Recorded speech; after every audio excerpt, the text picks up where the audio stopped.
Hello, this is Kelly Hammond from Resiliency.Coach. I want to thank all those who participated in the special holiday episode 2022 podcast. I hope you all have a Merry Christmas and a Happy New Year.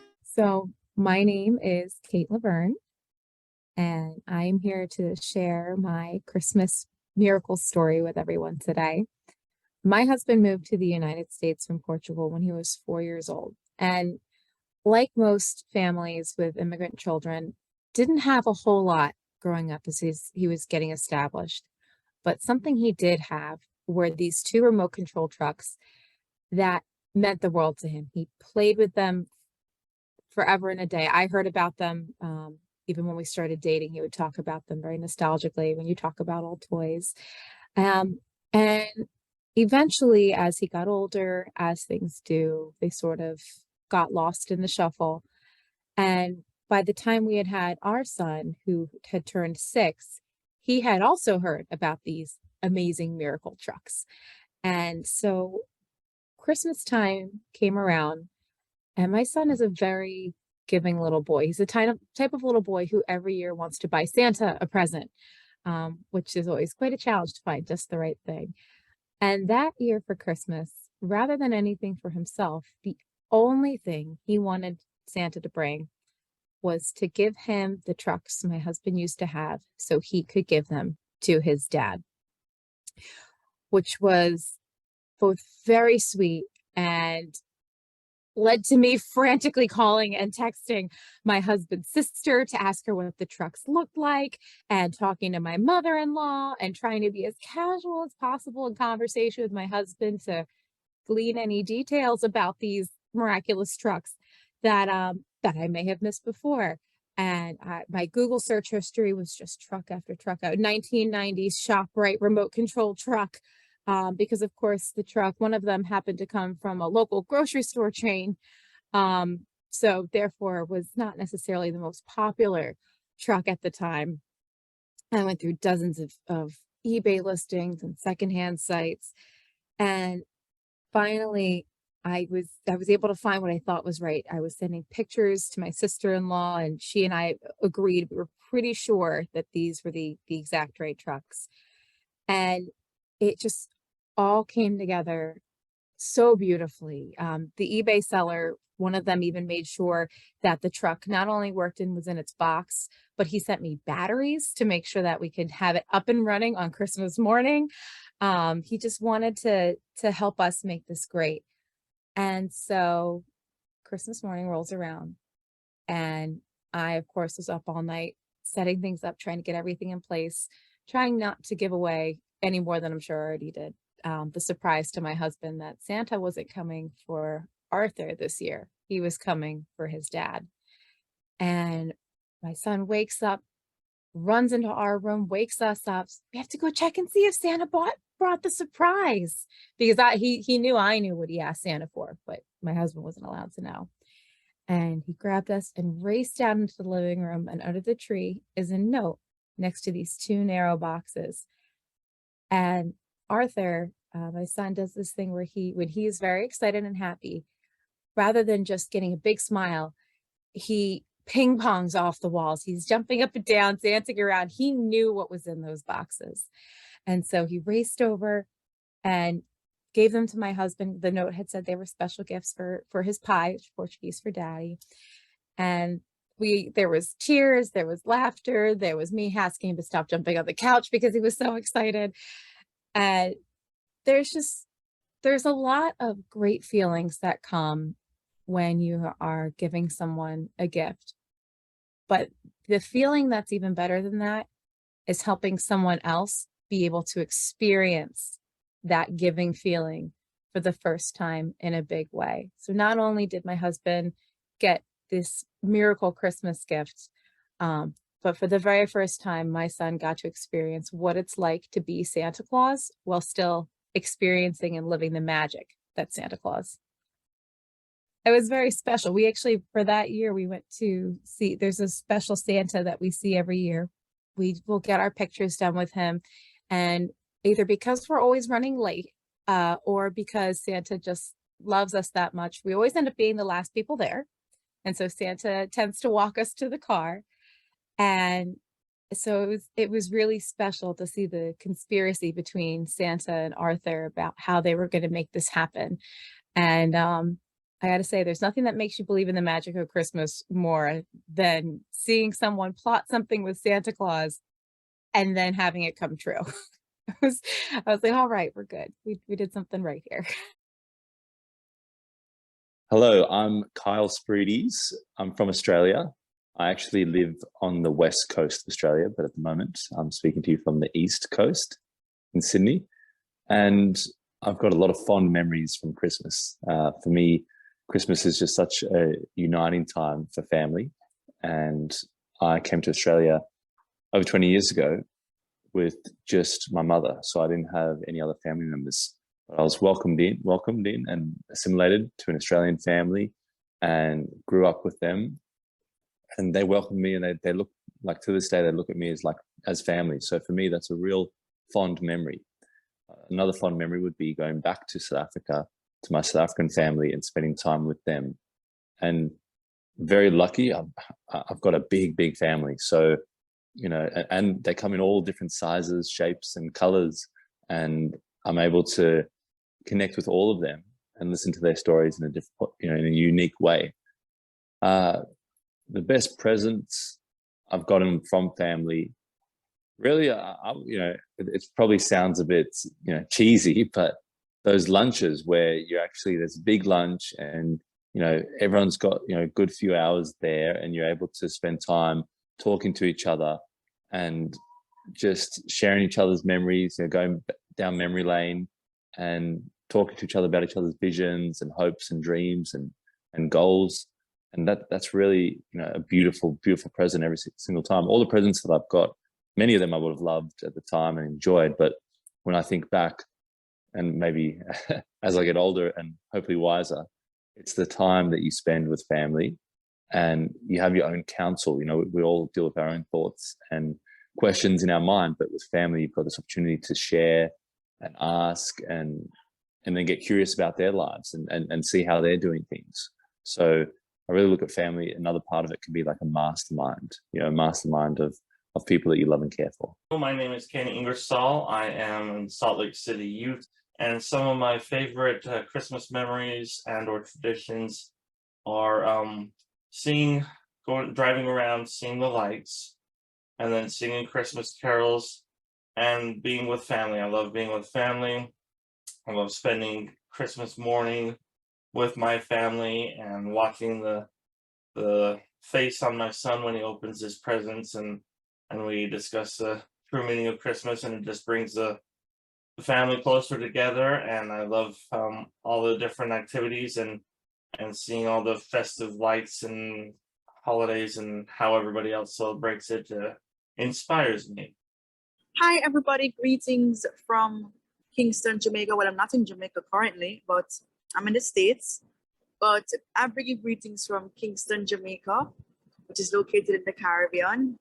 Well, my right name is Tonika, and I'm here to share with you some true Jamaican Christmas traditions.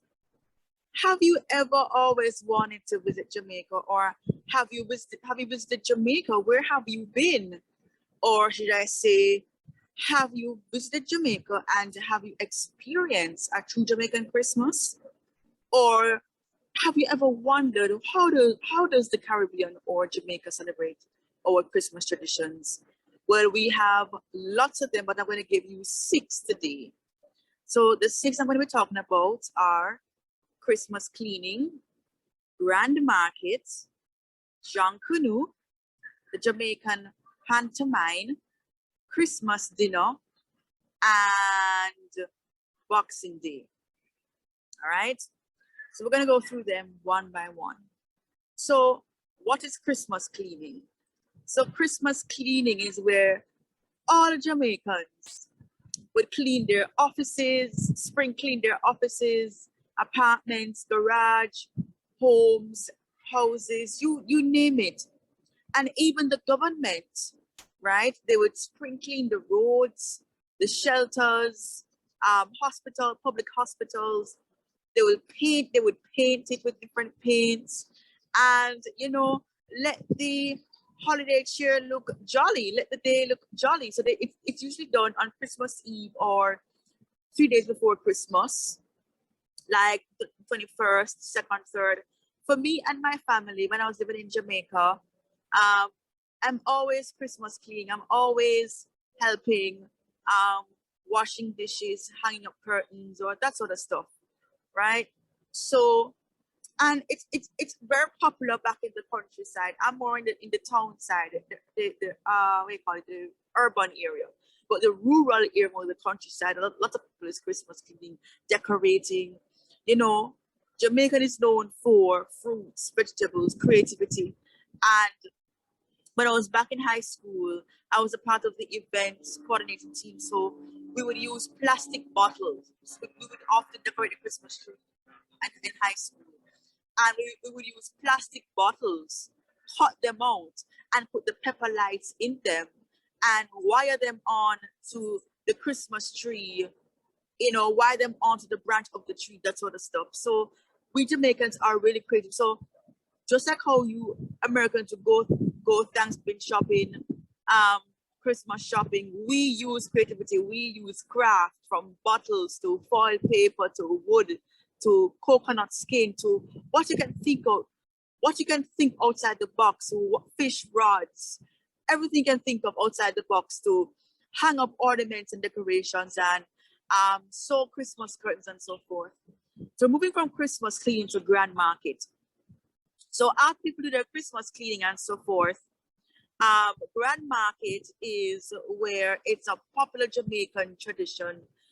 Vendors from all walks of life would come out with their food, their crafts items, their clothing wear for people to buy.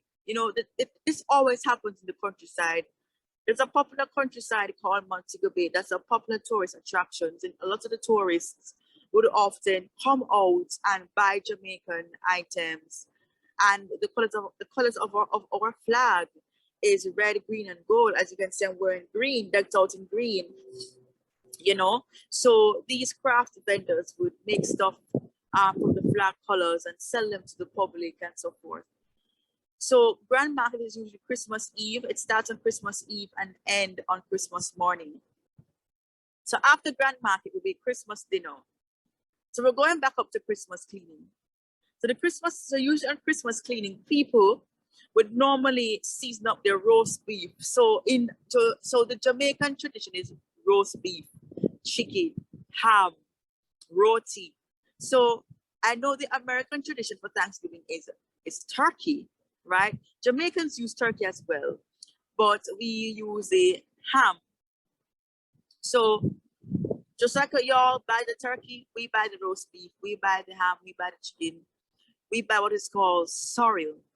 Now, if you Google sorrel is a Jamaican plant that is used to kill cancer cells, cure diabetes. You see, Jamaican is all about the urban, the roots, the plants. You have ganja leaf tea, sarsaparilla, fever grass tea. So many Jamaicans live overseas, and during this pandemic, people always get sick during this pandemic. But we Jamaicans, we have our urban teas that cure our pandemic sickness or COVID or whatever the case may be. So they will boil the sorrel overnight, let it draw. We say draw, or the American term we use what is called it steam right out. So you smell the scent. It's a sweet scent. The soil is red. So you boil it, you draw it overnight, and then you throw off the water. Then you add your wine or your rum or whatever you want to add to it. You add your ginger, you add your sugar to it, and there comes your sour drink. You strain off the seeds, strain off the preservative, the particles, and you get your Jamaican sorrel. Now, after the Christmas dinner, so on Christmas dinner, which is held on Christmas Day or Boxing Day, you have your roast turkey, you have your roast beef, you have your honey glazed ham, your fried or your baked chicken. You have what is called gungo rice and peas. You can use red peas or green peas or gungo peas. It's a famous peas. Now, Jamaicans like to use the coconuts. So you can go in Walmart or wherever you have your Caribbean store and look for coconut oil or coconut mixture.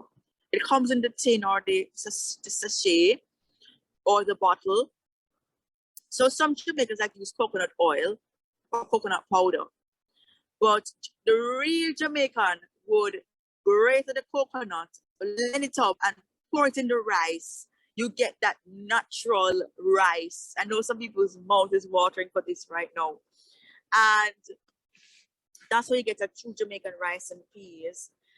Your potato salad, your green salad, your tomato rolls, your non-alcoholic wine, your ice cream. So that's what a true Jamaican Christmas dinner looks like. You gather around with family, friends, you open up Christmas present, you dance to Christmas music, and just have a jolly good time. We have what is called our Jamaican guisado, or Jamaican grater cake, or Jamaican potato pudding, Jamaican Christmas cake. So Jamaican Christmas cake, real quick, is you gather up your fruits, your melon, your bananas, you cut them up, you dice them, you boil it, and then you let it cool for a couple hours or so, and then you put it in the blender for it to blend up. You strain the particles, and you bake it, and you put a little sugar, a little egg, nutmeg, vanilla, cinnamon, however you wanna dice it up and fix it up. And you have people add rum, people add wine, people add a little tips of vinegar, however you want to do it. Then for potato pudding, you bake your potatoes, you grate the potatoes, and you put it back in the oven again with your eggs and so forth. And there comes a nice round or rectangular potato pudding. That's for dessert. And you have your vanilla ice cream, you cook your cookies and cream, your chocolate ice cream, whatever you want to do for Jamaican dessert. So after Christmas dinner, you have what is called a Jamaican pantomime, which is spelled Pantomine.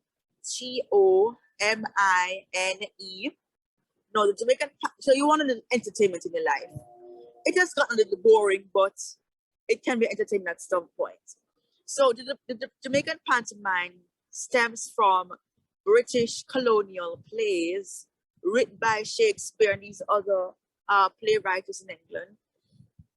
And these Jamaican actors and actresses, they were choreographed by the late Barbara Glidden, who is from Jamaica. She's a playwright and veteran broadcaster. So she would often write plays portraying Jamaican life, right? It's a reflection of the year, before we end the year. So for example, so she'd write a reflection of the year 2022 in order to bring in the new year 2023.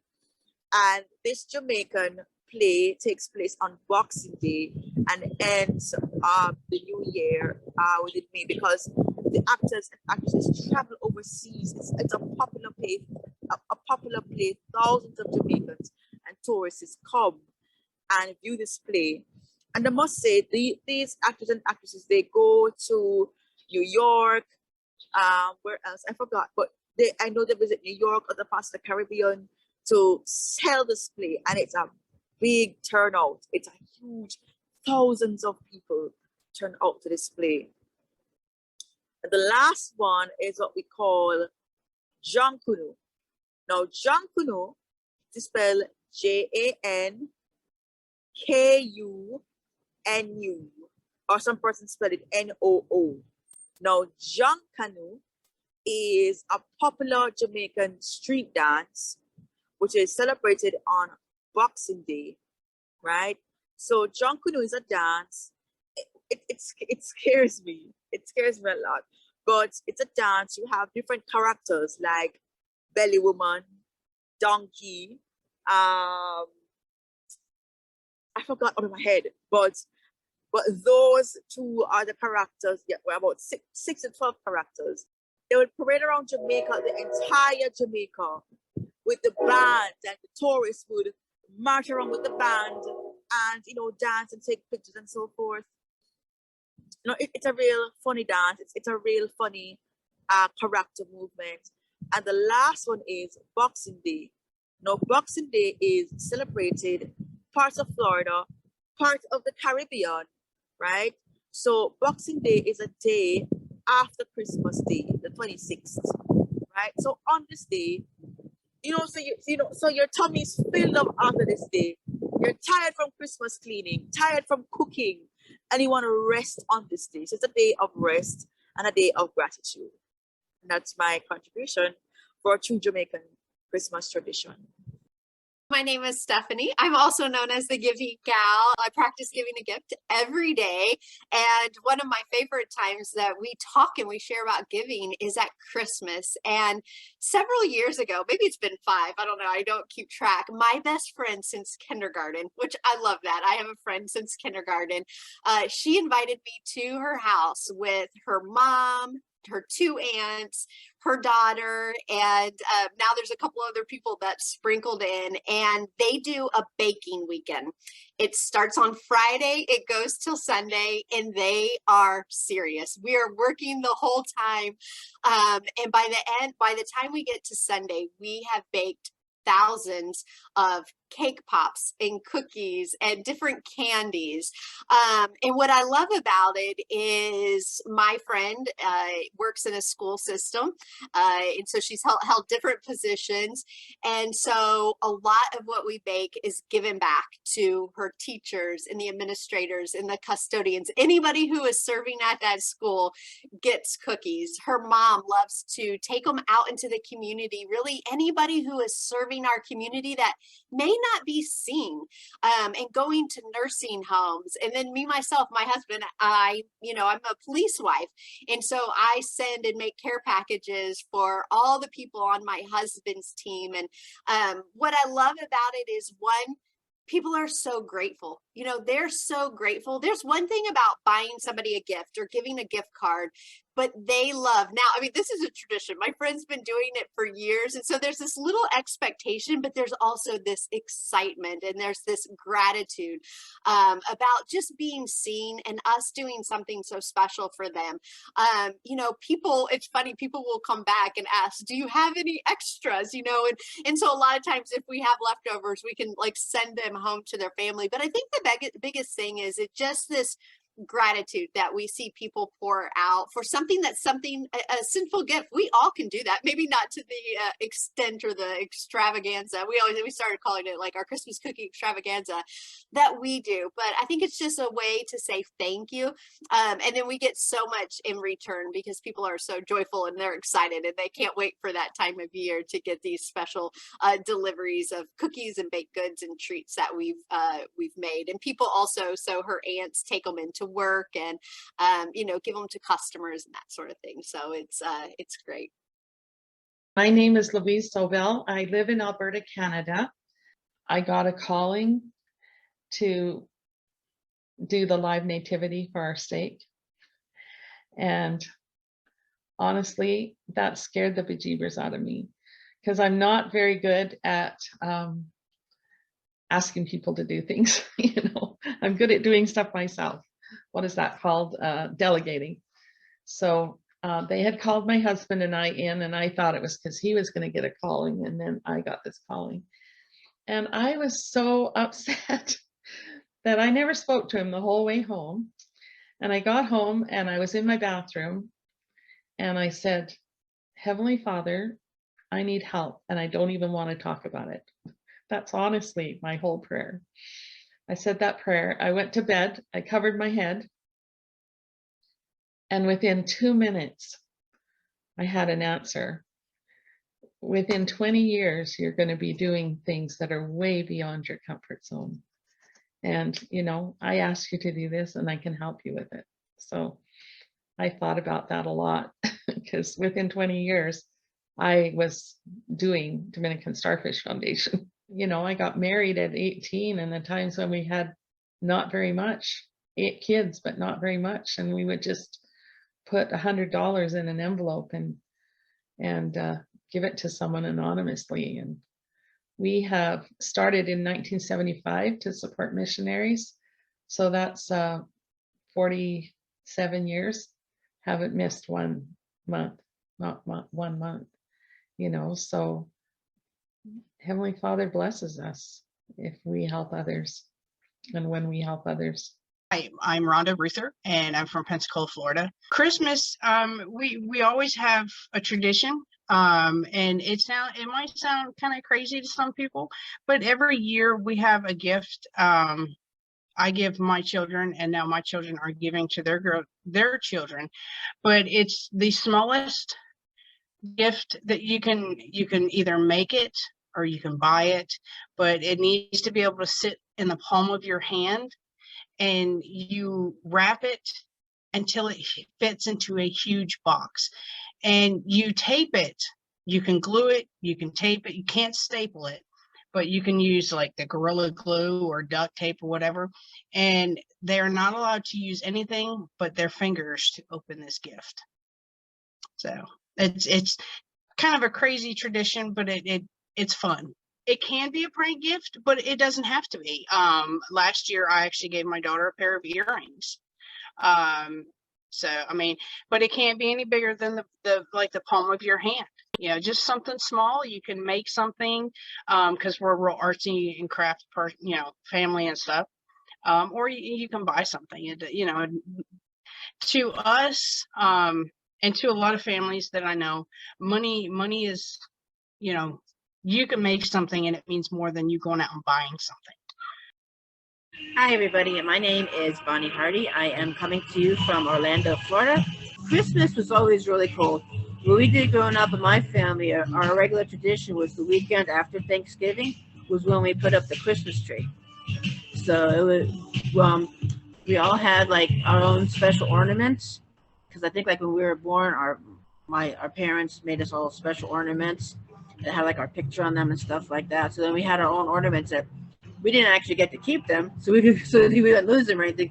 But my mom and dad kept them, and then we got to put our own ornaments up. And then as we were growing up, in school, we would make our own ornaments out of whatever we wanted to make out of. And as we got growing up and kind of moving on, and we still got together and did that, and just setting up the Christmas tree, because sometimes this person will want white tinsel, this person will want the red tinsel, this one gray tinsel, and trying to put popcorn on the tree. That didn't always work because everybody ate the popcorn. So that wasn't always the best thing to do. And one tradition that we had was we always put the whole manger up, the nativity scene. And what we did, since we did start this like Thanksgiving weekend, what we would do is every time we did a good deed, we had like one little piece of hay that we would put over in the manger for baby Jesus. And then at Christmas time, on Christmas Eve, we would put the baby Jesus in the manger, and he had a full, totally full manger with all this hay, because we had 4 kids in our family, 2 older sisters, 1 younger brother, and me. So we were always doing something really, really good to be able to do that. So that always made us feel good that we did that.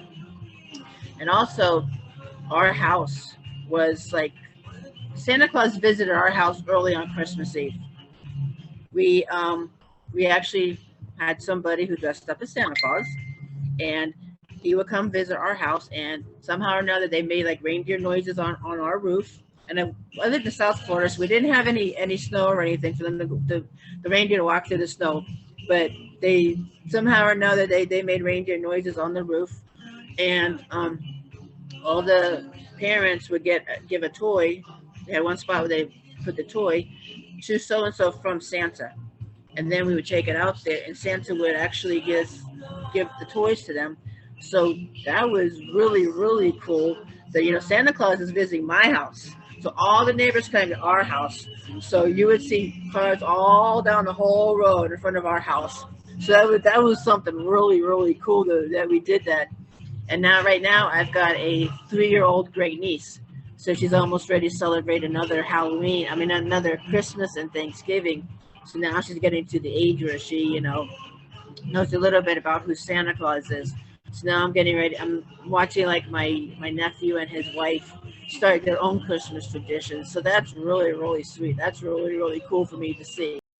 Hello, this is Kelly Hammond, and I'm talking to you from West Seneca, New York. And I wanted to share a Christmas memory. I remember as a child staying at my aunt's, my great aunt's, and I swore I heard the jingle bells on the rooftop. I swore I did. I remember when I was less than third grade, I know that, we were homeless and we were doing couch surfing. So a member of the church would invite us in and we'd stay a night or two or a week, and then we'd go to the next place if they'd let us in, so on and so forth. And it was Christmas time, and we landed in Barker at my mom's best friend's home, where she was so kind to let us in and stay with them and eat with them. And she had a pretty big family. I think there were 8 kids or more. I'm not 100% sure about that. They lived on a farm and they didn't have a lot of resources themselves, but they were kind to share what they had with us. It was Christmas time, and my mom knew that Santa wouldn't find his way to where I was. So she brought me into the bathroom where there was only the quietest place that you could find there because of all the kids. And she had to sit me down and tell me the truth about Santa, that he wouldn't find me that year. And my world rocked that day. It was just, I felt like I was spinning and I didn't understand anything. Thankfully, I was sitting down and I was so surprised and shocked. I didn't know what to think. And all of a sudden I said to my mom, "You mean the Easter Bunny isn't real either?"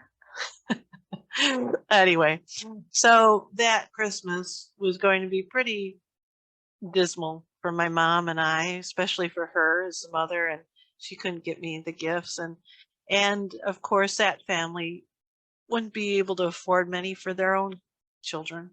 And so we didn't expect that. And so Christmas morning came and nothing was under the tree, of course, for me. And out in the driveway, the long driveway, we heard tires crunching on snow driving into the driveway. It was my grandmother. And my grandmother at that point couldn't afford a lot of things either. And she was there though. And she had a box. It looked kind of like a shoe box, but it was covered in wrapping paper. And it said, "From Kelly, from Santa." And in that box was a little monkey that I carried around for years. And I mean years, into college and so on and so forth. And it had some socks, it had some candy, and it had other little things too that a little girl would just treasure and love. It was a family who also had children, who knew that there was a little girl who wouldn't have Christmas. And so they decided to be Santa for that little girl. I am thankful for that family, and I'm thankful for all those other families and people who are so kind at the holiday season to invite families in, friends, to give to charities, to give gifts of love, of friendship to those that are in need. And that may just be a smile. That may be just a coin or a nickel in the drop box for the Salvation Army, the people who ring the bells. I'm so grateful for people that have been that way in my life. And as a high school teacher, I knew in inner city, I knew that some of my students wouldn't be having Christmas either.